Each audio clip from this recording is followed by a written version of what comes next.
This first piece is called Fair Salvage. I see your jaded apathy and I raise you a positive nudge. Not so much as to knock you askew, just to jostle you.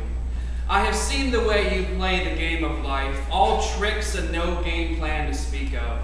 I have seen the way you struggle for traction, all backpedaling and cliché excuses. Well, my dear, I have a cast iron lifeline for you. You need only take my hand at your leisure. I see your defeatist attitude and I raise you wonderment. Not so much to insult your intelligence, just to say hello. I see the way you drown yourself daily, as if pain were the only true force in the world. I see the way you weigh yourself down with regret, as if you can't sink fast enough after casting off. Well, my lost one, I have a life jacket and raft here. You need only hang on tightly and ride the waves. I see your limited vision and I raise you a burning torch.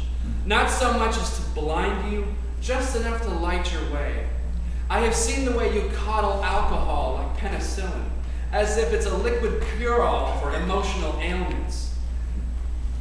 I have seen the way I have seen your pity booth for one at the dive bar, as if bitterness needs its own seat to preach from. Well, my friend, I have an enormous thermos of coffee. You need to only ask for a cup and we will share it. I have seen your wounded heart and raise you a tireless pacemaker. Not so much as to rebuild you, just to give you a new lease. I have seen the way you rail against time itself, as if you couldn't stop its march across your face. I have seen you ponder the murky abyss nightly, as if no answers could float you back to the surface. Well, my love, I have more questions than answers, but I know there is something here worth saving.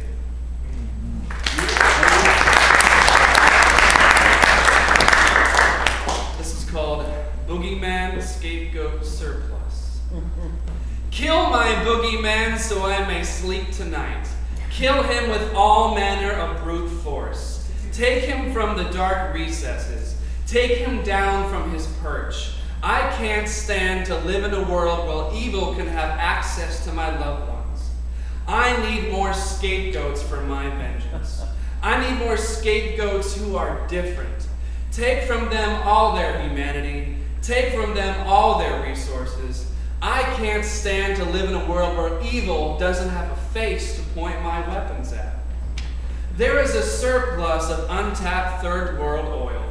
There is a surplus of militarized corporations. Take what we want when we want it. Take it from those who can't defend. I can't stand to live in a world where boogeymen can't be created fast enough to quell greed. Yeah.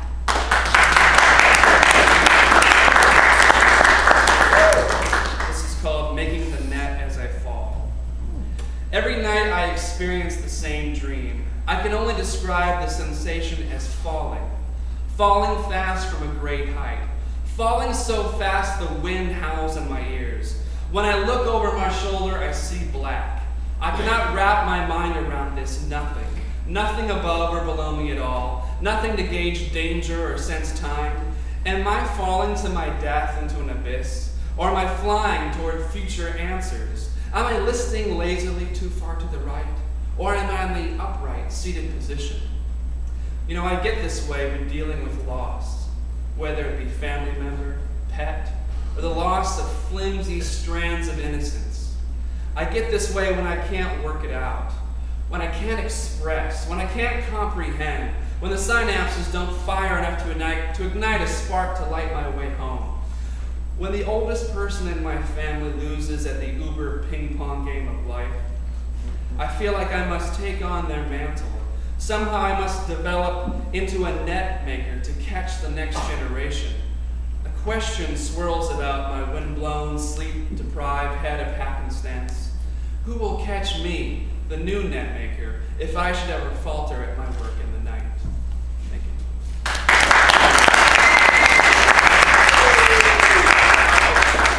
This one is from the awesome anthology. If you guys haven't got one here, you should pick it up because this thing is outstanding. Look, I mean, have you guys looked through this yet? It's awesome. This thing is beautiful. All right, this is an older poem. This is called Images in in words. Dawn spills into the room. I am awakened and confused. My mind is floating about. With each deeper breath, I make rational connections. I am alive and aware. I am physically functional. I am thirsty. I am hungry. My bladder needs draining. Who am I today? Where am I? Where did I come from? Where am I going next? Something shifts inside me and stored images and words filter into my consciousness. Memories tell me where I was and what led me here. The words are instructions and guidelines as to what my life means to others. They are quiet reminders to leave something of me behind so that others will know the difference I made.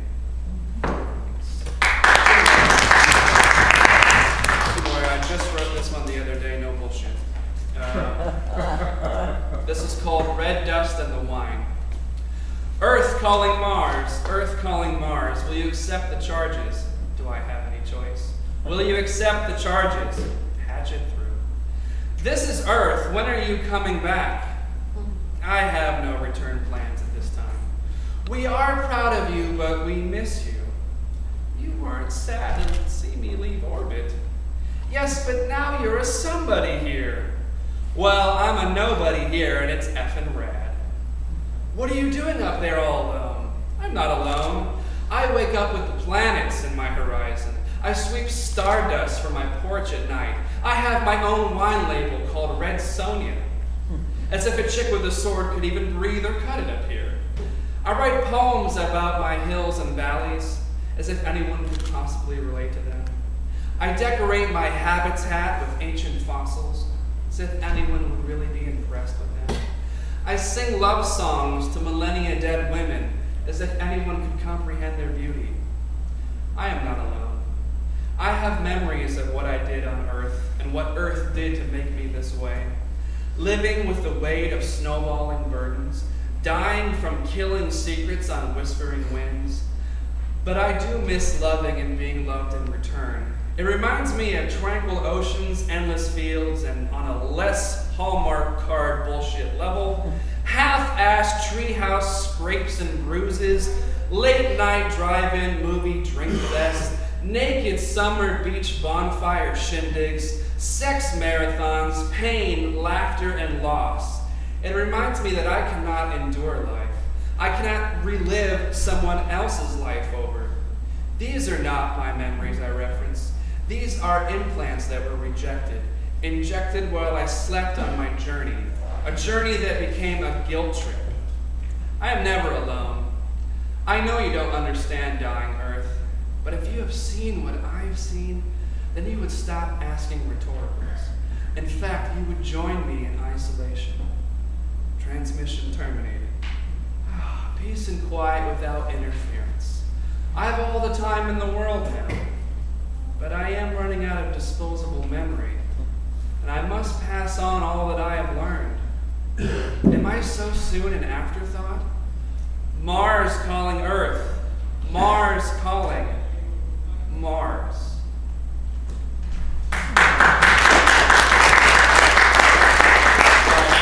One last one. This is for everyone in the room. I think you'll all relate. This is called Poets for Sale. We are the traveling salesmen of verse. We have been quietly washed in by twilight's tide and shall make our exit by the same mysterious means before the piercing dawn. We artfully dissect your town's charm and personality and turn them into accessible mythic fables. That is, if it moves and behooves us. We require more wine, women, and wanton wonders to appease we, the vessels of the mischievous muse. We bring you wisdom, laughter, fire, and brimstone, and oh, so sultry lines designed to melt even the coldest of unromantic hearts. We herald the births of new eras, gestating and yet to come forth. So when the donation hat makes its way around to you, my friends, please tip generously and often.